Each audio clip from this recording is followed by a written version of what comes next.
This is episode 65 with Stefanie O'Connell. Welcome to the Quarter Life Comeback Podcast, the show that empowers you to become the hero of your life's journey. With your host, Brian Tier.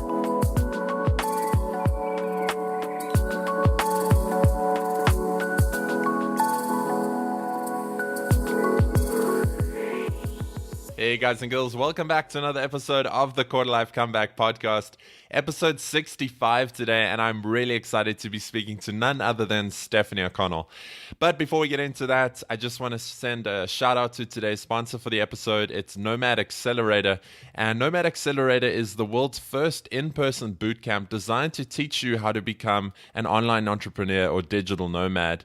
Now, during this event, you will be taught by some of the world's leading online entrepreneurs and digital entrepreneurs, and you'll basically have access to them directly to teach you exactly how they've made their businesses and their money online. And it's a really great topic given today's episode, but I urge you to check that out. You can go to bootcamp.nomadaccelerator.com and use the checkout code QLC to get $250 off. Now, on to today's episode. And Stefanie O'Connell is a millennial money expert, speaker, and author of The Broken Beautiful Life. Back in 2008, Stefanie graduated college with a degree in drama and boarded a plane to the Philippines as a cast member on the international tour of Cinderella the Musical. But upon returning home, she suddenly faced the reality of being a young, recently unemployed actress at the height of the financial crisis and living in New York. She found herself stuck at the intersection of starving artist and living the dream. Stefanie didn't want to choose between pursuing a career that she loved and having financial freedom, and so she started learning about personal finance and sharing what she'd learned with others along the way. Today, Stefanie is dedicated to helping young adults achieve financial greatness and use her love of theater and storytelling to teach young audiences online, in media, and all over the world how to leverage the powerful tools of personal finance and entrepreneurship to build a life on their terms. Now, in this episode, you're going to learn the difference between doing what you love and having a lifestyle that you love. Is it possible to do what you love and make money? When is the right time to follow your passion and what to do first? Smart tips for choosing a side gig. What we should be doing with our money in our 20s. Your step number one in becoming more financially secure, and for all you 9-to-5ers out there, how to negotiate a raise at your current job. Now, as always, you can get the links and resources we mentioned in this episode at briantier.com/065. But for now, I think you guys are going to enjoy this one. Let's go hang out with Stefanie.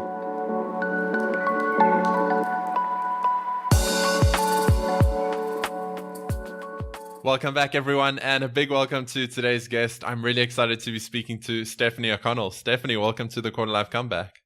Thank you so much for having me. Yeah, I'm really excited to be speaking to you today.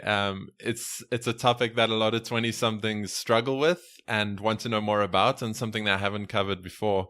So I'm excited to be speaking to you, and we'll get into that in a sec. But for people listening, why don't you tell us a bit about who you are and your quarter life story?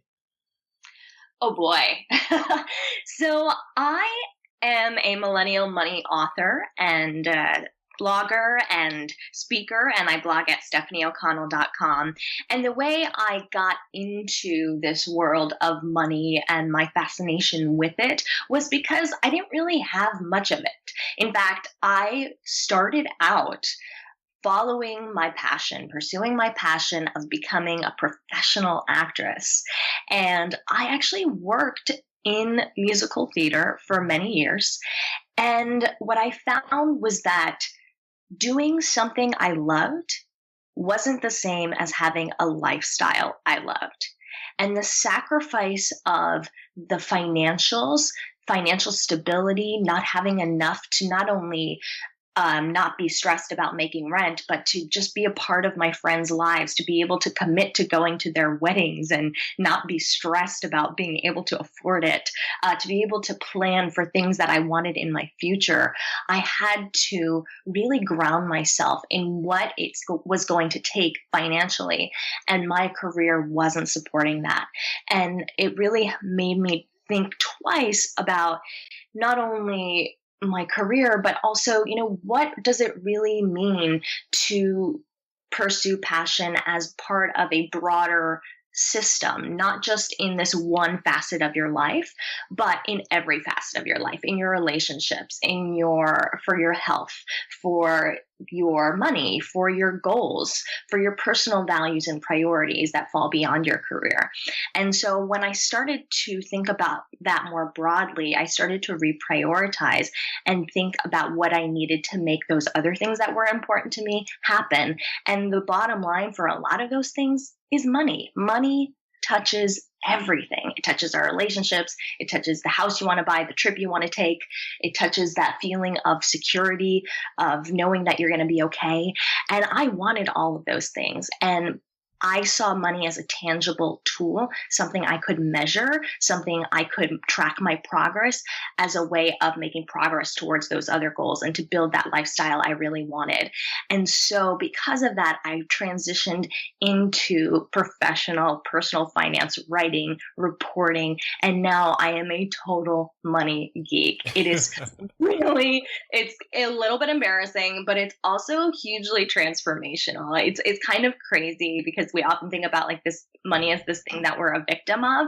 But when you really take charge of it and pay attention to it and become intentional with it, it is like this crazy empowering tool that's just totally rock star.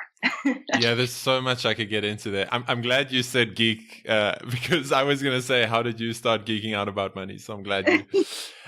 So that's really interesting what you mentioned about like, you were living the dream, so to speak, and you were doing like what you loved and then came back to New York and realized you were out of money basically. But yeah. I'd love to know then, do you think it is possible to do what you love and make money?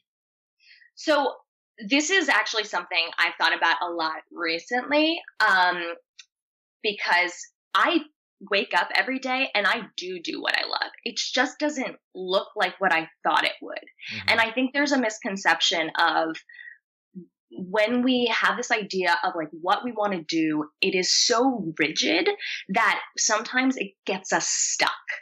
And I think when we approach it from this more holistic point of view of like creating lifestyles we love and where we address our priorities in every domain alongside career, it allows us to think more innovatively about your career. So in my case, what I loved was telling stories. What I love is connecting with people.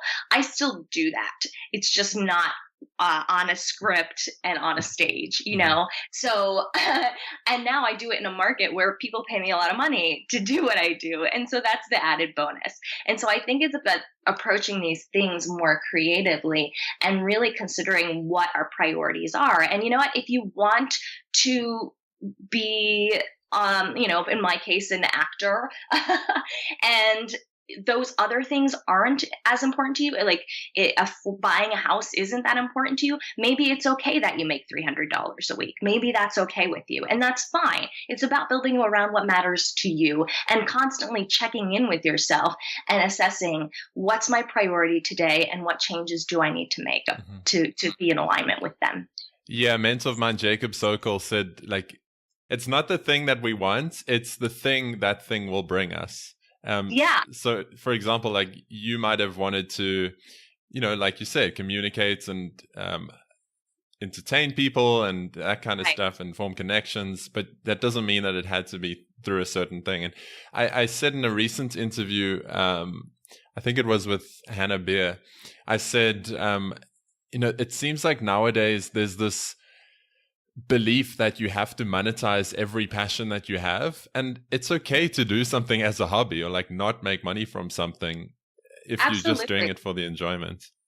Absolutely. It's a really good point. There's just so many more pathways than we let ourselves explore. And I think there's a lot tied up in this idea of when we get set on one, we have trouble letting it go because we think it means we failed. So it's funny in the show business industry, I know so many people in the business who had great careers, but like they haven't done one Broadway show. And they're not happy in their careers. They want to leave the business, but they're just sticking it out. They're like, once I get one Broadway show, I'll leave the business. And I'm like, that's not pursuing your passion. That's avoiding your idea of failure. And you're doing it for other people almost. Exactly. There's like validation that's ego driven. It's not purpose driven. And so that's the kind of stuff that I think tends to happen. And that's why I think realigning with your priorities and considering the full lifestyle picture is so critical, including money, of course. Yeah, I just want to recap something that you said. So I wanted to ask you, like, what about the people who are listening to this and saying, well, if everyone had that point of view, then there would be no like blockbuster actors or sort of major musicians, because they would have thought like, well, I need to take care of my personal finances or the other things. Like, what do you say to that crowd? Is it a case of, like you said, like you've got to decide what feels right for you, and like if those other things are important and where you currently are isn't getting towards them, then you need to kind of check in? How do we tackle that kind of situation?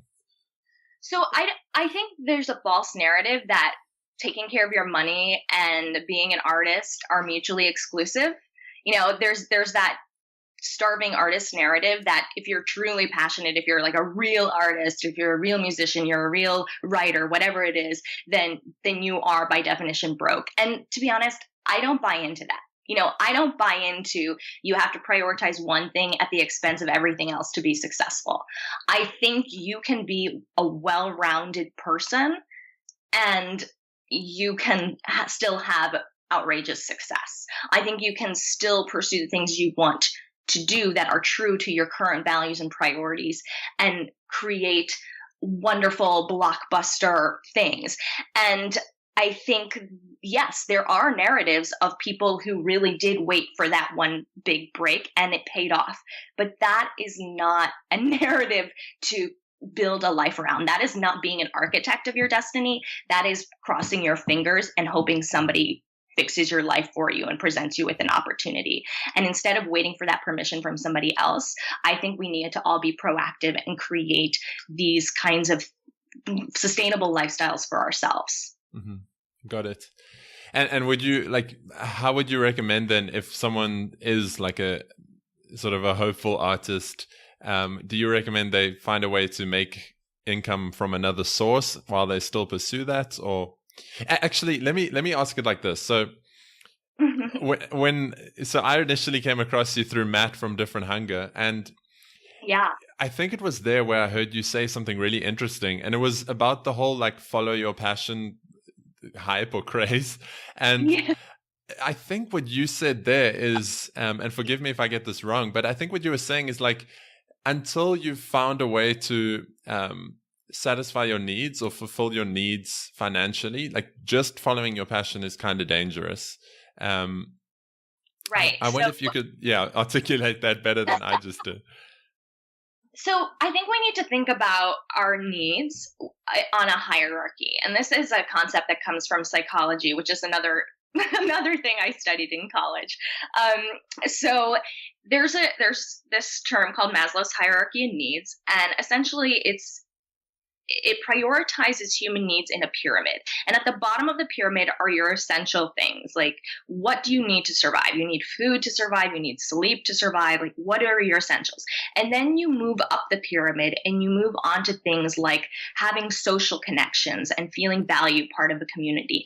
And then only at the top of the pyramid do you get something called self-actualization. And that's like living up to your greatest potential, pursuing your passion, all those things that we traditionally think of in these kinds of discussions about following your heart.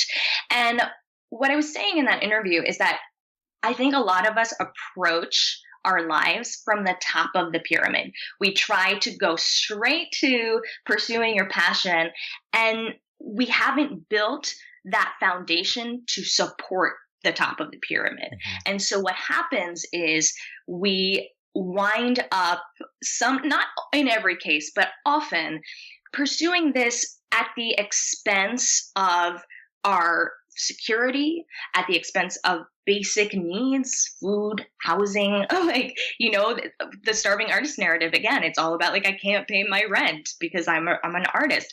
And that is not sustainable.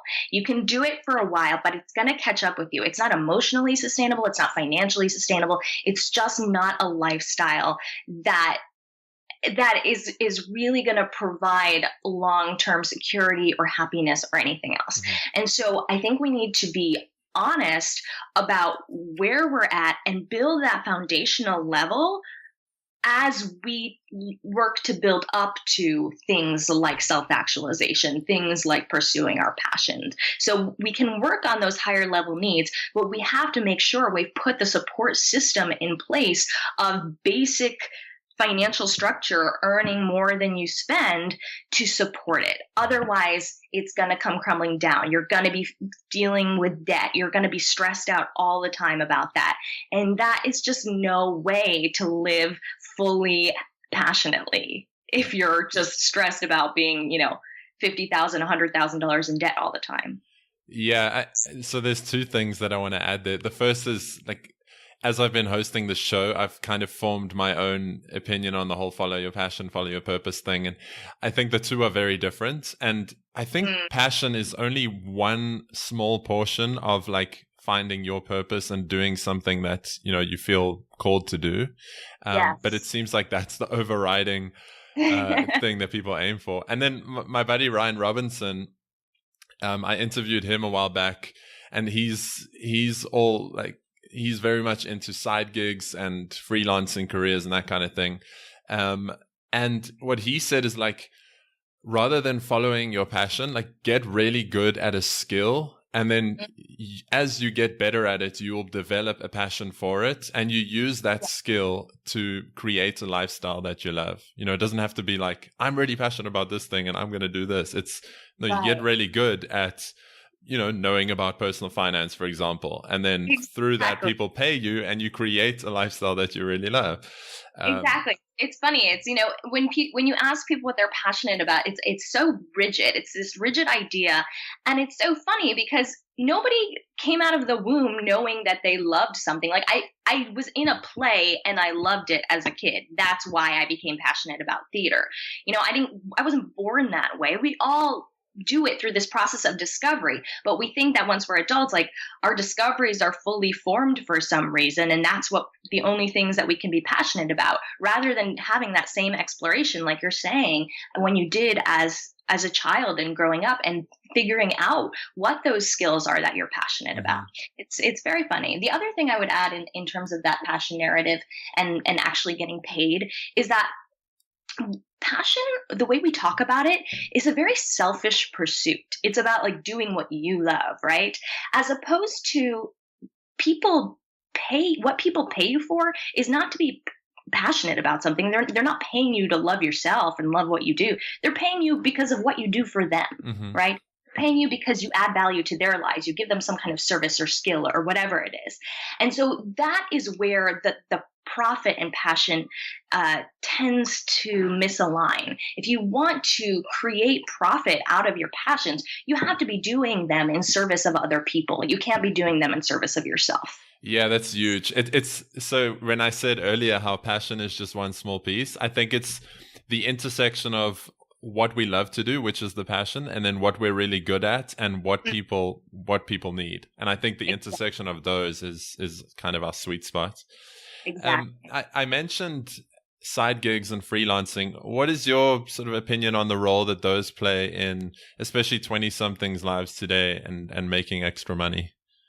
Oh, they're huge. I mean, I feel like I don't know anyone who doesn't have at least 2 jobs. So in some capacity. And part of that is out of necessity. Wages are not rising. They're not keeping pace with inflation. Student loans are no joke. Cost of living is rising.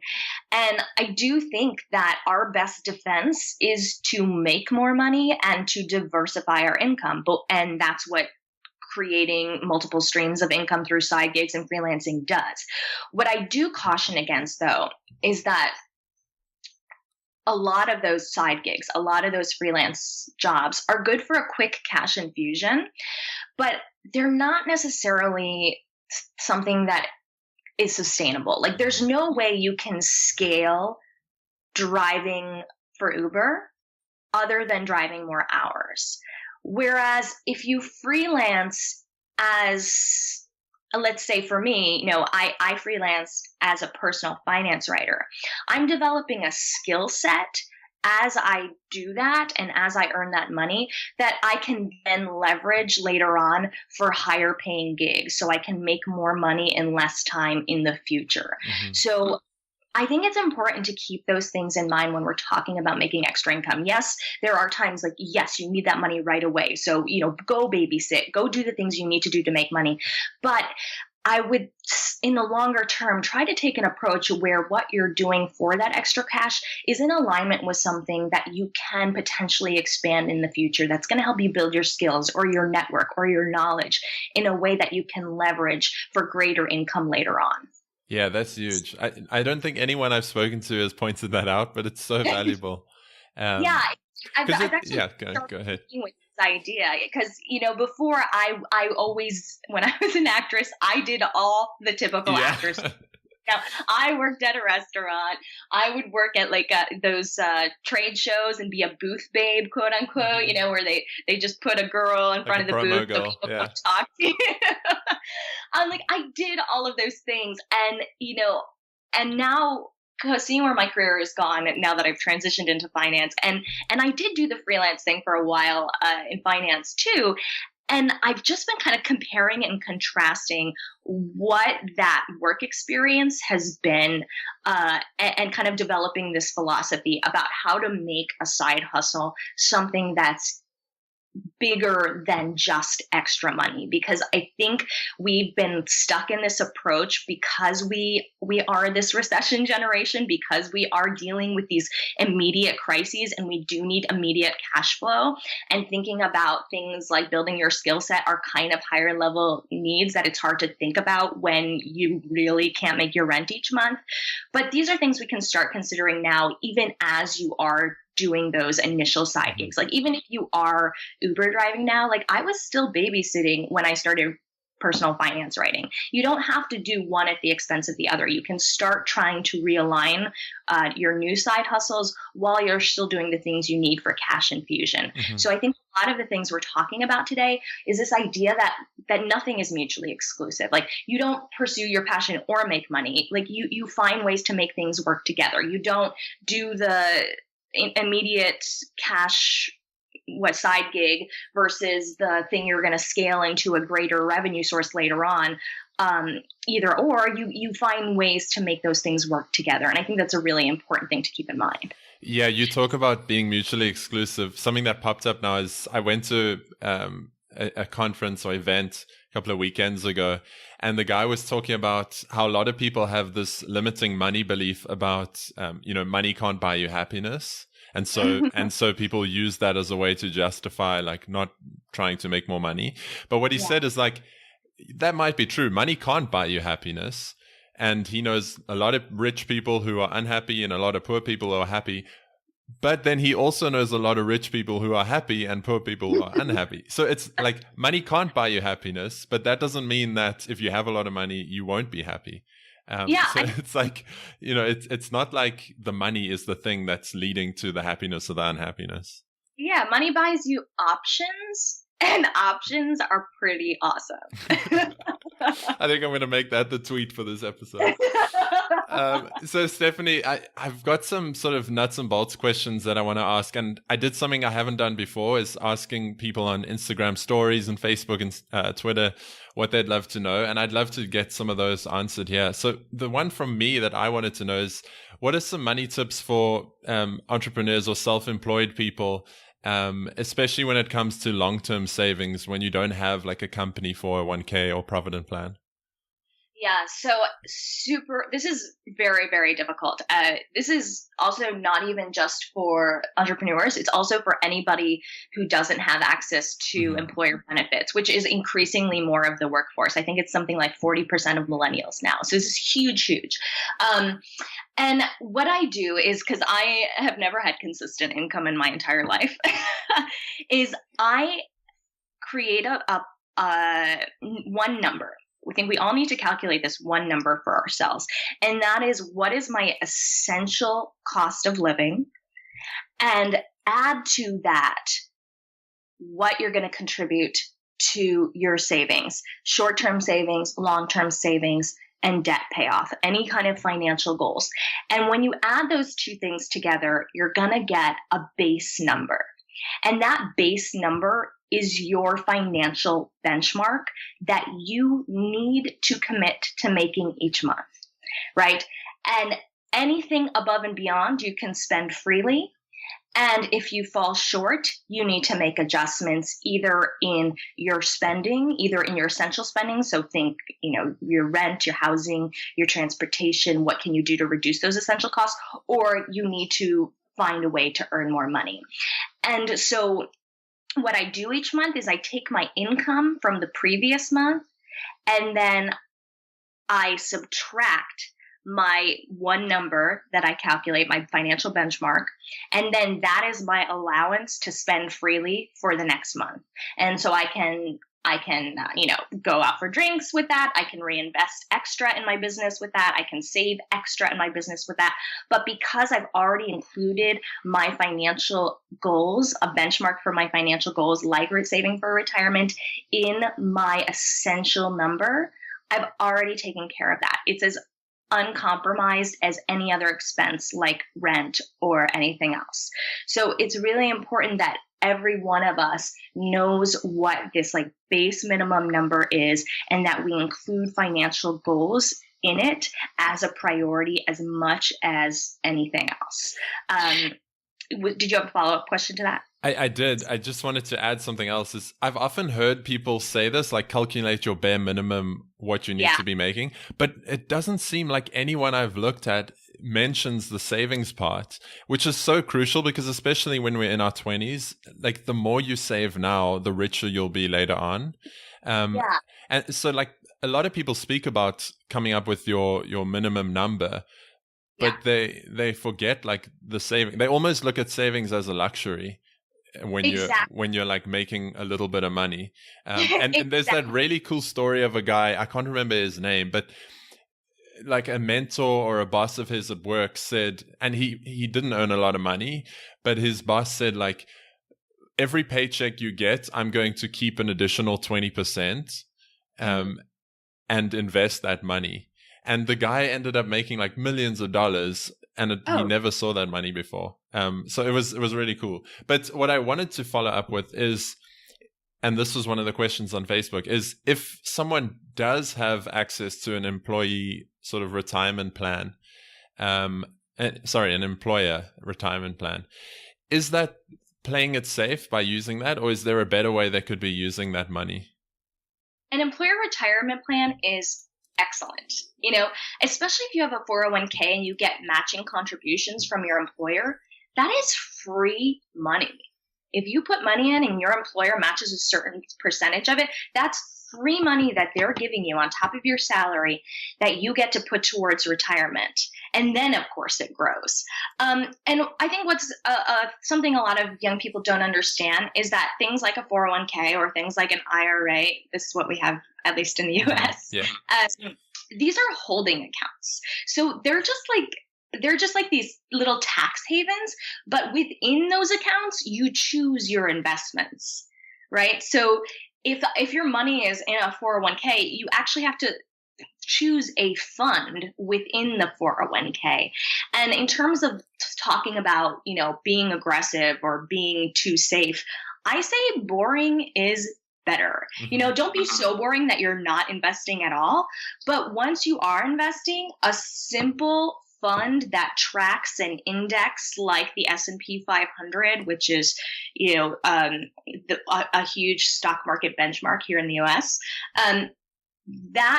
that is a perfectly fine place to park your money. Or a target retirement date fund, that's where they... Like a life cycle fund. Exactly, a life cycle fund. where the asset, I don't want to get like too terminology jargony here, but that's where the asset allocation, like the percentage of stocks and bonds as the risk gets managed for you over time, depending on how old you are. Like if you literally just put your money in there and don't touch it, you're going to be okay. You're going to be fine. So like, I don't think people need to get worried about investing strategy because I think it keeps them from getting started. I think they think it's got to be this complicated thing. And we're looking at the ticker symbols. We're looking at the people squawking on television, Snapchat. Oh my goodness. I don't care about Snapchat. I don't care because all my money is not parked there, and it never will be, because I have a nice low cost diversified index fund. I've got my life cycle fund, and I'm just going to pour money into it. And someday when I am 65 or 70, I'll start withdrawing from it. And that's the investment philosophy I would use. You're not so conservative that you're not investing, but you're not so aggressive that you're stock picking and playing around with it.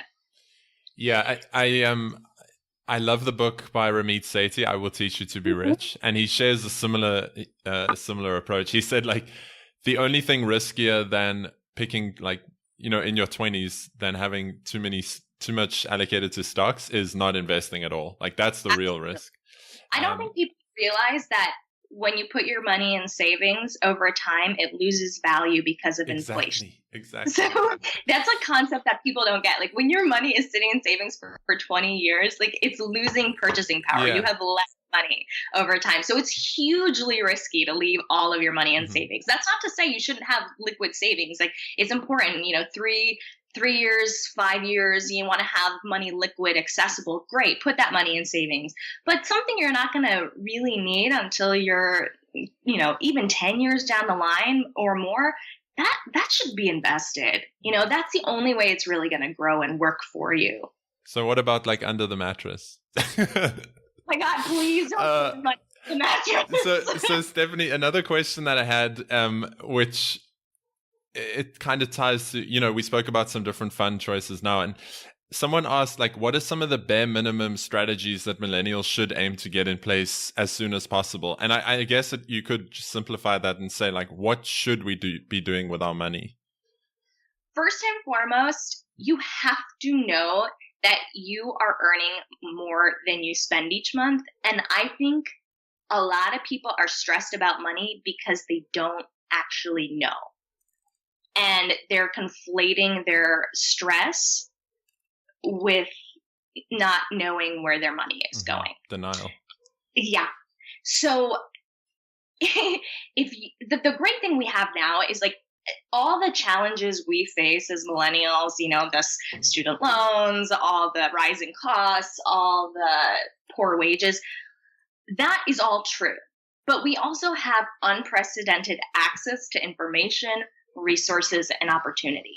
And I think that's where we need to put our focus. So apps that track your budget, that give you advice, that show you where you're spending your money are so valuable because it creates an instant mindfulness of how you're spending and, more importantly, how that compares to what you're bringing in.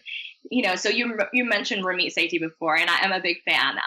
But he's like very much, you know, I'm not going to track all my money, but you do need to know, you do need to have a sense that of where your money is going, and if it's more than you're earning, like that's a problem.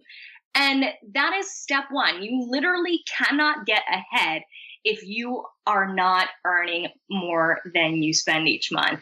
And I've honestly gotten backlash on Twitter for saying that before, but there is no other way. There is no other way. You can't invest, you can't save, you can't reach your goals if you are not doing something to either increase your income or reduce your expenses, but preferably both. So that's step one. How did people debate that? Yeah, so they're like, these are your Twitter trolls. It's actually incredible. It's like, oh, so I'll just stop being poor, and I'm like, I literally, that's such a victim mentality. And that's not to say there aren't real challenges. Like, absolutely, there are real challenges. Absolutely, minimum wage is a disgrace. But, you know, like, am I going to resign myself to that? Or am I going to take radical responsibility and say, what can I do to increase my skill set, to ask for a raise, to side hustle, to leverage my income, to reduce my expenses, to create more of a gap so that I can start building my future on my terms and not have that dictated. There are so many, there are so many options. And I think the people that complain, again, I'm probably going to get some flack for this, but like people that complain that, they only earn a certain amount and that, like, you probably find they have a few hours in their day where they're not doing anything. Right. And you've got, like, when you sign up to your email list, you've got like a list of ideas to create some extra income, I think. I do. I have a 40 ways to make extra money. And, that's like, what I was talking about, quick cash infusions, that's that kind of post. But I also have a series where I talk about how to create scalable income, how to create your first extra $100 and turn that into your first extra 500. And I think you're right. There are so many options and there are ways we can do these things at the same time. And when we let other people's or the world or everything outside of us to dictate what's possible, we just give up our own power. And again, it's not to say that there aren't systemic problems, there aren't real challenges. There are. But like, am I going to be a victim of that, or am I going to overcome them? And am I going to am I going to build a life that I want because I chose it? Mm-hmm. And I'm always going to opt for that second option. It's a lot of work, but it's so worth it. So that's where I'm at with that. And your YouTube videos are great too. So I'll link up that in the show notes. And they're 1 minute long, which I love. So I want to throw in one more reader question here. And it was, is it worthwhile having short-term insurance and things like income protection and life cover if you're struggling financially? And I want to add to that too and say, is it better to have those things, and feel free to answer this separately if you think it's two questions, but is it better to have those things or grow an emergency fund before that? And if the emergency fund is a better option, like, do we put money aside for that at the same time as long-term savings? Do we build up the emergency fund first? What's our strategy here? Okay, so in terms of insurance products, my familiarity is mostly with the U.S. market, but I'm sure a lot translates. So I would say that for 20-somethings, you need health insurance. Beyond that, life insurance, I'm not buying life. I'm 30 and I don't have life insurance. Yeah, me neither. I have, if you don't have any dependents, if you don't have a spouse who relies on you, if you don't have children, I don't think life insurance is necessary. Once, of course, you do have that, please get life insurance. Very, very important. But beyond that, you're right. It's not an essential expense. It doesn't really make much sense. Health insurance is just, it's funny, I'm saying you should get health insurance, but before I became financially savvy, I did not have health insurance. I did not have health insurance for 5 years. And that could have bankrupted me. I could have been in debt. I could still be in debt for medical bills that had been incurred if something were to have happened to me. It is just such a deep hole to have to dig out of. And a 6-month even emergency fund is not going to cover that. It's just not going to happen. Yes, you should have an emergency fund, but not at the expense of essential insurance. Okay, got you. And then if we are going to create an emergency fund of, let's say, 6 months income, should we build that up before we think about long-term savings? Things like retirement, or should we do both at the same time? So I think you need a 1 month buffer first. You need a 1 month emergency fund savings buffer before you do anything else. So, when you were talking about what's the groundwork we need to lay as millennials, so, you have to earn more than you spend, and then you need that buffer. Do not pass go until you pass it. Then start splitting your resources. If you have debt, pay down debt while you continue to build your emergency fund. If you don't, continue to build your emergency fund while you build your long-term savings. And also, I think another important part of the discussion we don't talk about enough is that there's also a lot in between building your emergency fund and retirement. And there's a lot of savings goals in between today and 40 years from now. And I think it's important that I know money's tight, but we got to think about what it is we want 5, 10 years from now. Because if you do want to buy a house, you're not going to wait until you're 1 year out and you need to come up with $100,000 to put a down payment on it. So think about those medium-term goals too, not just emergency and retirement. I know it's a lot to handle. I know, especially when income is tight. And that's why finding ways to increase your income is so, so, so important. But we got to consider all of our money goals and think about what we want out of our lives, not just today, not just in retirement, but everywhere in between. Mm-hmm. So I just want to wrap up that question. If we, bearing in mind we have those medium-term goals, like let's say a house or a wedding, but we also know that the more we save for retirement now, the more it's going to grow. How do we sort of allocate that or split that? Yeah. So it depends a lot on what your resources are, and if you have, $500 extra a month versus $100 extra a month, that's going to be a very different way of managing how you allocate those resources. Because you're right, if I put my $100 in retirement savings today, that money becomes so much more valuable over the next 40 years. Whereas if I'm just saving up for a wedding I'm having in a couple of years, that $100 isn't really going to buy me much more than a couple of flowers, And so when we're talking about more limited resources, I think it's important to really check in and be realistic about trade-offs and priorities. Because the truth is there's going to be a lot of things competing for your limited resources. And maybe your dream was to have a $30,000 wedding, but maybe right now you only are coming out $100 ahead each month after you factor in your expenses. And so that needs to inform what that wedding is actually going to look like, so that you're not having that dream wedding at the expense of your retirement. And so it's about being realistic and reassessing what those medium-term goals are depending on where you are in your earnings versus expense equation. And then splitting the resources accordingly. So you won't have to contribute, not to ramble on too much longer here, but you won't have to contribute, $85 to the wedding and only $15 to your retirement if you, each month, if your wedding is half the cost of what you originally planned for it to be. So it's about constantly reprioritizing and reassessing it and really checking in with the reality of the numbers, which all comes back to knowing what that income versus expense ratio is. Yeah, and I realize I'm putting you on the spot because all of this stuff is so individualized and exactly.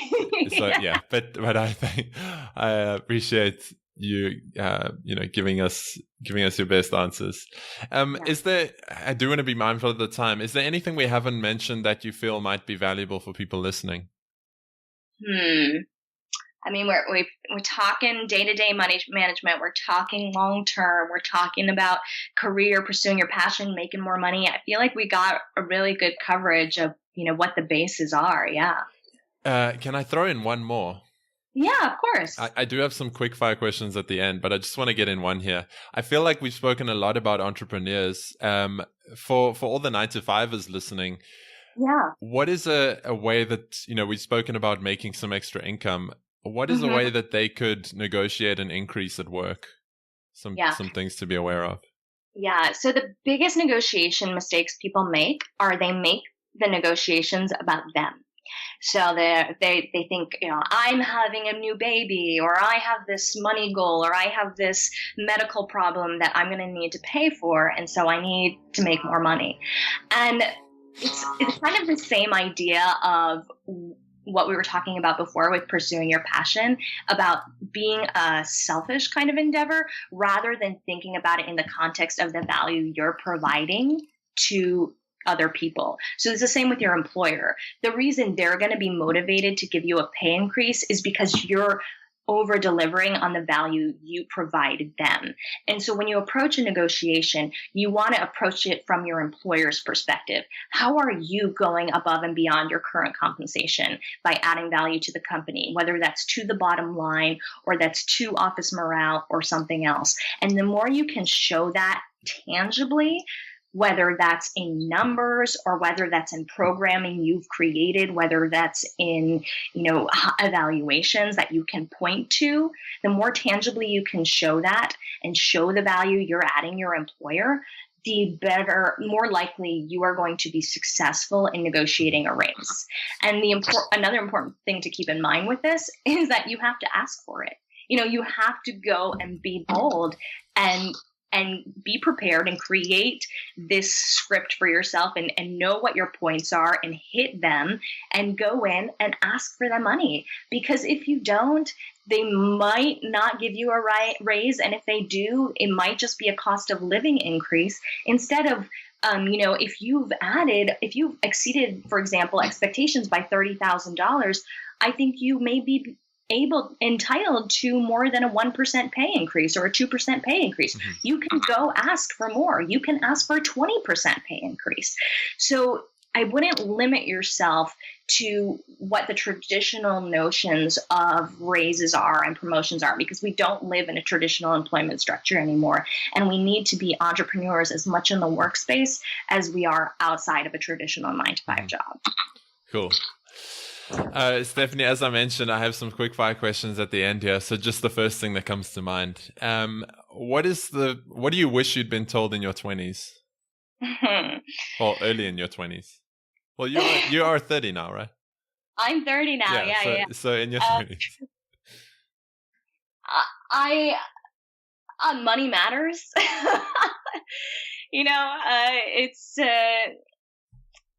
It's funny because, everyone's like, oh, if you do what you love, nothing else will really matter. Everything else will fall into place. That's not necessarily true. Money matters.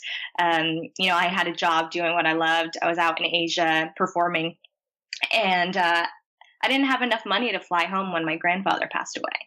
So, that matters. That's important. That's real. And so I don't want to dismiss the value of money ever. My dad says money's not everything, but it is a lot of things. Certainly is. What is the greatest opportunity for quarter lifers today? Oh man, the internet. That is by far the most popular answer. It's just insane what you can do. You can access anything. You can know anything. You just ask Google. Mm-hmm. So, I think more people aren't leveraging the internet as much as they could be. Mm-hmm. Yeah. Stefanie, I've loved this. And it's a topic I'm kind of nerdy about too recently. So I want to thank you for allowing me to ask you some questions I had myself, but also for people listening. And hopefully this has helped. Before I get to the final question, where can people go to find out more about you and all the awesome resources you have to get more money smart? Absolutely. So my website is just my name, StefanieO'Connell.com, Stefanie with an F. And I'm on social media everywhere at Stefanie O'Connell and on YouTube. Yeah, and I'll link up all of that in the show notes. Before I get to the final question, Stefanie, I just want to acknowledge you for coming on today and sharing everything you know, well, most of the things you know.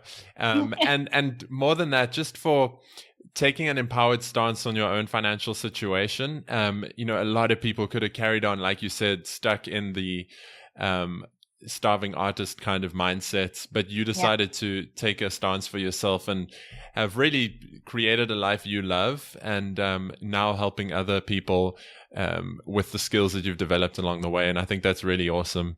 The final question that I have is, what one thing can listeners do this week to start creating their own quarter life comeback? Ask for a raise. I'm not even kidding. Even if you're an entrepreneur, go raise your rates. Do it. There's just, again, coming back to the Ramit Sethi philosophy is like, making more money is an unlimited proposition with unlimited possibilities. You can only scrimp and save so much, but when you increase your earning potential, you open up so much opportunity.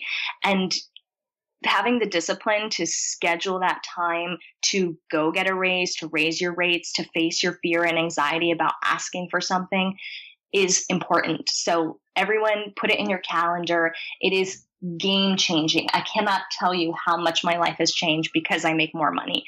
And I don't think it's crass. I think it's just true. Mm-hmm. Stefanie O'Connell, thank you so much for coming on the Quarter Life Comeback. Thank you so much for having me. So there you have it, guys and girls. That wraps up episode 65 of the Quarter Life Comeback podcast. And big thanks to Stefanie O'Connell for hanging out with us today. I really enjoyed this one, and I'm sure you got a lot out of it. If you did, please share it around with your friends on social media and shoot me a tweet at Brian Tier to let me know your biggest takeaway. For me, it was the distinction Stefanie painted between pursuing your passion or following your passion and creating a lifestyle that you love. So not doing what you love, but creating a lifestyle that you love. And it's a very small but really important distinction. And, you need to kind of analyze where you're at financially and what it is you actually want to achieve, and then take the next steps. Now, this episode, as I said in the beginning, is brought to you by Nomad Accelerator, which is an in-person bootcamp designed to teach you how to become an online entrepreneur and a digital nomad. And if you want to find out more, you can go to bootcamp.nomadaccelerator.com. Use the coupon code QLC at checkout to get $250 off. And I have no doubt it will be a really awesome experience for you and a really good way to make extra money. Now, as always, you can get the links and resources we mentioned in this episode at briantier.com/065. And if you want to get all these episodes and more as soon as they come out, please subscribe at quarterlifecomeback.com. Thanks once again for joining me this week. And until next time, keep creating your Quarter Life Comeback. Thanks for listening to the Quarter Life Comeback. Get started today by visiting briantier.com.